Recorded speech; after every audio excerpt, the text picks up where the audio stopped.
What's up, people? I'm Shaggy the Opinionated Hippie, continuing my deep dive into Neil Young's studio catalog. Today we got Storytone, album number 36, plus album number 36A, plus album number 36B, released in 2014.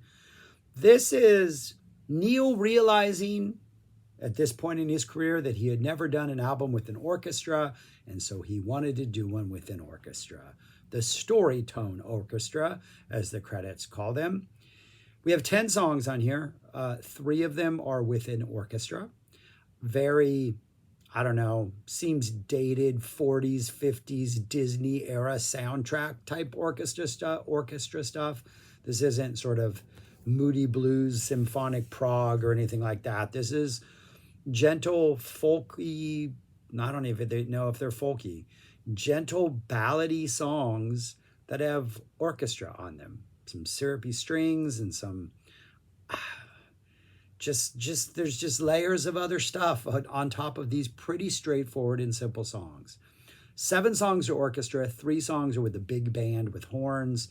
We have discovered earlier in Neil's career that he doesn't necessarily, whatever it is his voice brings that's special and unique, and I do think his voice brings something that's special and unique, he's not good with his big band sort of blues, R&B type stuff. I think those are probably 3 of the weakest songs on here. The one with the big blues sound, with the big horns, because he's trying to kind of sell that energy, and there's less singing and more like a talking type swag thing that isn't Neil's vibe.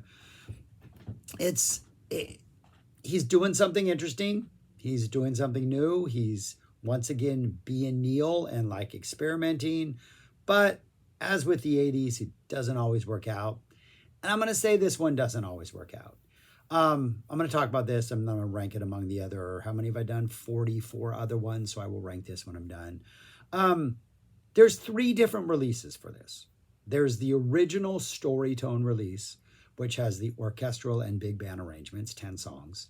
There was a deluxe edition, which had the original album plus a stripped down version, which is the songs without the orchestration or without the big band. It's just Neil on a guitar, Neil on a piano, Neil on a ukulele. There's a harmonica on one of the couple of the songs, but they're just the basic. They almost sound like demos, to be perfectly honest with you.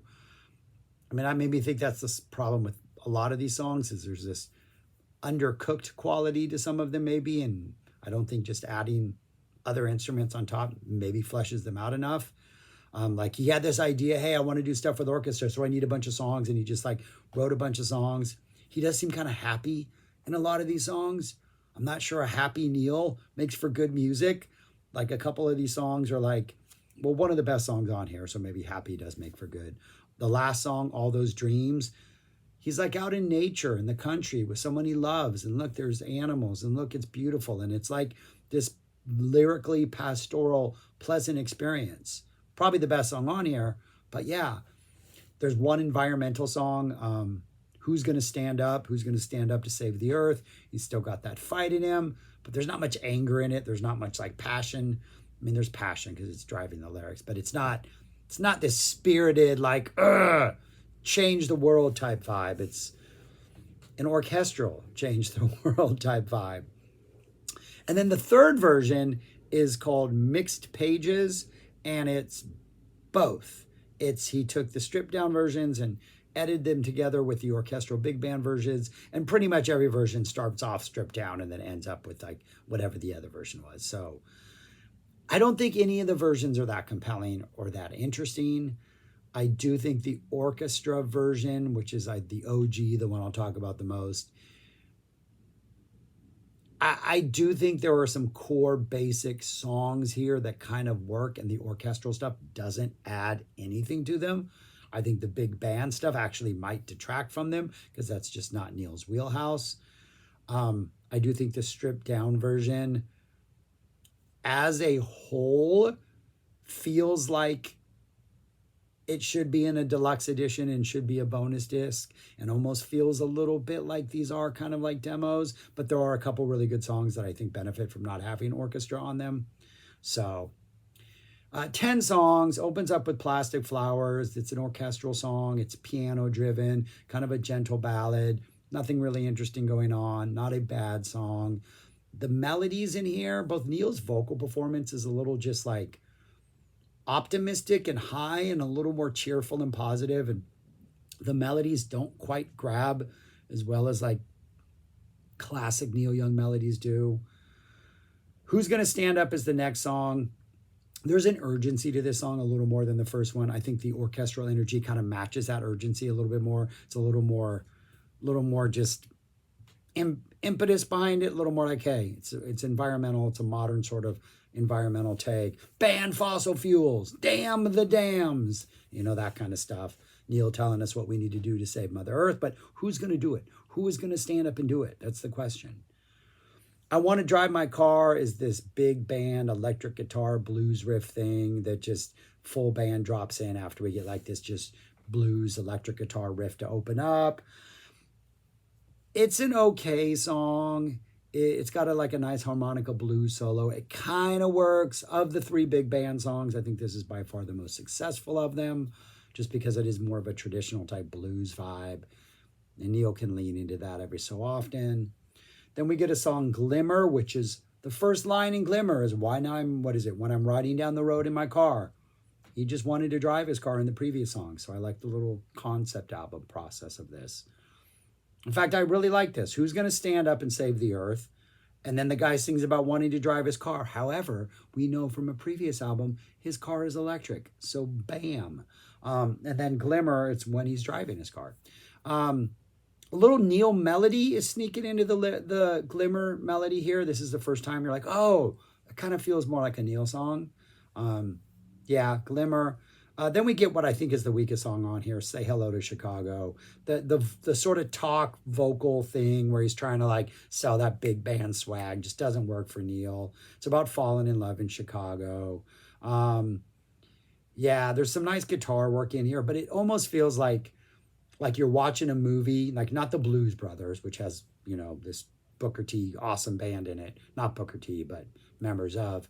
And like that kind of sound, but it's like a B-rated C-level movie, and it's just like this generic kind of blues rock going to Chicago type blues thing. I don't know, it just doesn't work for me.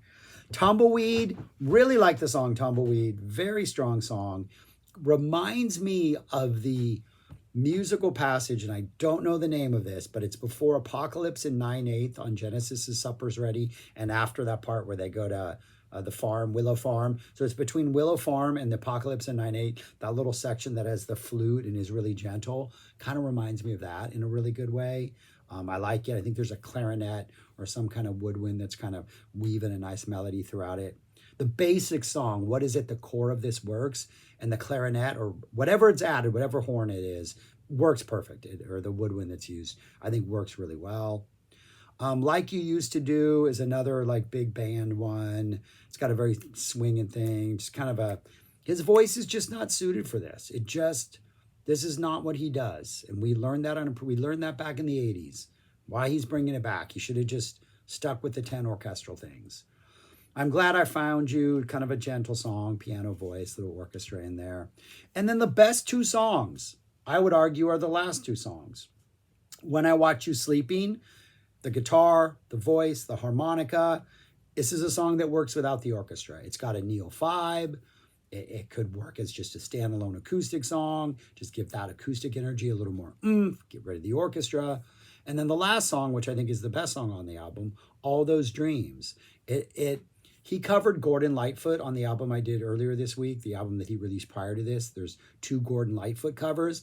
You can kind of feel that early 70s singer-songwriter Gordon Lightfoot influence seeping into All Those Dreams. And this is just a happy, positive, I'm in the country with a loved one, feel-good type song. But it really, really works. It's the orchestra is toned down a little bit. The melody is, it's got a familiar, not that you've heard it before, but it's just one of those that makes you feel comfortable type melodies. Reminds me of Gordon Lightfoot.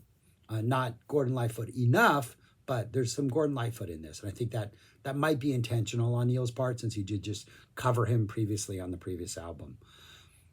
But other than the last 2 songs, I really think When I Watch You Sleeping and All Those Dreams are good enough songs to not be on this album and like work on another like Prairie Wind or some other sort of like more acoustic based album. I think those songs really, really work.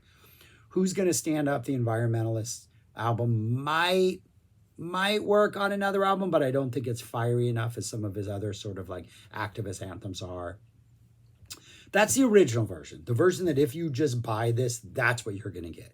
If you buy the deluxe set, you get the stripped down version. Same songs without the orchestra, without the big band. Plastic Flowers, just piano and a voice. Who's Gonna Stand Up?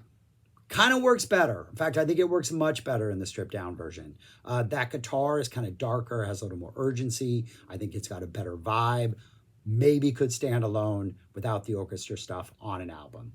I Want to Drive My Car. You got an acoustic blues guitar. It's got a gentler vibe than the other version. Maybe works better. Glimmer, just on piano. Say Hello to Chicago is just on piano. It's completely underwhelming without the big band, but then also doesn't work with the big band. So just a no on that. Tumbleweed with the ukulele works. I think this song works in both versions. Like You Used to Do, harmonica, blues acoustic guitar, also kind of doesn't work. I'm Glad I Found You, just piano, While I Watch You Sleeping, harmonic guitar, sounds great. This works without the orchestra. This is a good song. And same with All Those Dreams. This works without the orchestra. It's just a good song. So, and then the Mixed Pages version, you have a little bit of both. I don't think it makes any song better. The songs that work without the orchestration end up becoming worse by the end of it. I don't think it adds anything to it. I don't think the orchestra arrangements are particularly like inspiring or spectacular. It's just, there's not much here. Not much here. Like if I were to playlist any songs, I would maybe 3, maybe Tumbleweed, maybe When I Watch You Sleeping, maybe All Those Dreams, but that's it. Other than that, it's really just kind of, yeah. Like it's hard to recommend because it's just really kind of an underwhelming album. I'm glad Neil gets to experiment. I'm glad Neil's still being Neil and following his muse. When he performed these, apparently when he recorded them, apparently they were recorded live. The vocals were recorded live, or he wasn't playing an instrument. And he's got like, I think he used like somebody else's, like Barbara Streisand's microphone, I think is the story, right? Or some like famous singer's microphone. And I think he did it in front of the orchestra. So it's like a live recording of the vocals. So he got into the process and he made it more intimate and he made it more like authentic. But the songwriting's just not here. The attempt at the big band stuff fails. And you don't need the orchestra for the good stuff. It's just completely superfluous. It's completely superfluous. You don't need it. Yeah. That's how I would rank the songs right there. Really, there's 3 or 4 good songs, those ones at the top. The bottom half is really just like, there's not much there, or they're just failed attempts to do something that Neil normally doesn't do.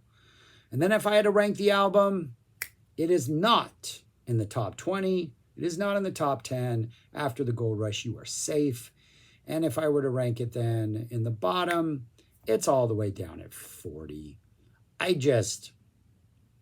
This is one of those I have not listened to in a super long time. What? Maybe 11 years. I may not have revisited this since 2014, to be honest with you. So I had to remind myself why I wasn't.